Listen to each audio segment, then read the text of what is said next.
We're back for episode 2 of Persona 5 Royal without using the Velvet Room. If you missed the previous episode, go check it out. Before we continue, make sure to like and subscribe. I'd really appreciate it if you did it. If you're caught up, the last place I left off, we were asking Yusuke if his sensei, Madarame, was stealing and screenshotting NFTs. Yusuke denies this, but we find out that Madarame has a palace. We check out his palace for a little bit and find out Madarame was using his pupils to steal their ideas for his own art. Madarame only thinks of his pupils as tools for his art, so we leave the palace to prepare to steal his heart.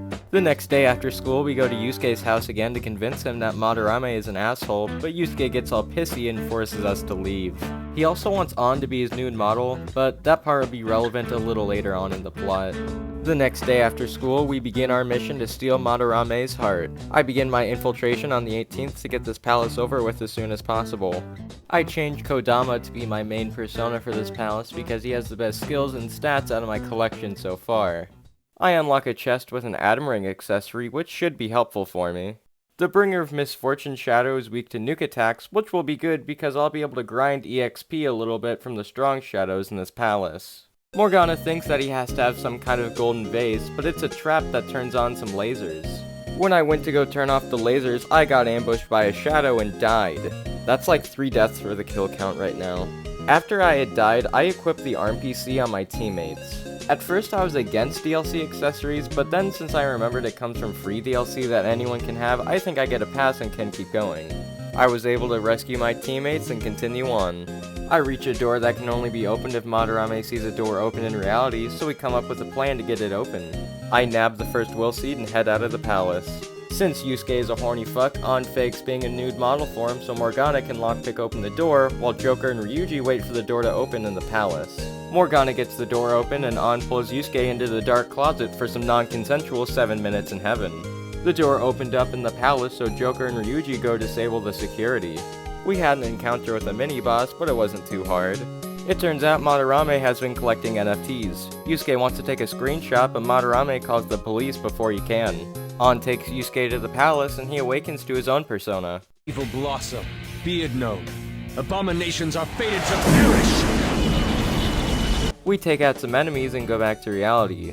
Yusuke joins the Phantom Thieves group and we go back to finding the treasure. When I beat a mini-boss, I get a media skill card and use it on Kodama. Since I have 2 healers on my team, I swapped out Morgana for Yusuke. This is because Yusuke has ice skills which can freeze and has better physical skills. And totally not because I have a Yusuke bias.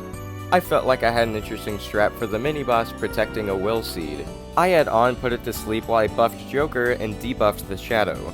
The Atom Ring came in handy once again because the Shadow's weakness was nuke. With all the will seeds obtained, I felt comfortable locating the treasure and sending the calling card.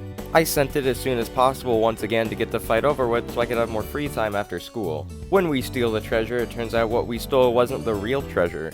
One of the shadows had the real thing, so now we have to beat Shadow Madarame to get it back. I was actually kinda worried about this boss fight, but it actually went pretty smooth. No strategy or item was used, I just played it like normal. With his treasure successfully stolen, we've changed another heart. So while I wait for Madarame to confess to his crimes, I work more part-time jobs and hang out with confidants. So Ryuji thought a good way to get laid was to hire a maid, and I got pulled into it. Turns out, the maid was one of my teachers. Kawakami does some weird shit. Since I had worked at the Beef Bowl place twice now, I was able to officially start my confidant with Yoshida. During the night when I'm not hanging out with Yoshida, I try to level up my guts. This is because I need at least level 2 guts to call Kawakami again. She's one of the best confidants in this game because at rank 10, she can give us a massage that allows us to go out after exploring the metaverse.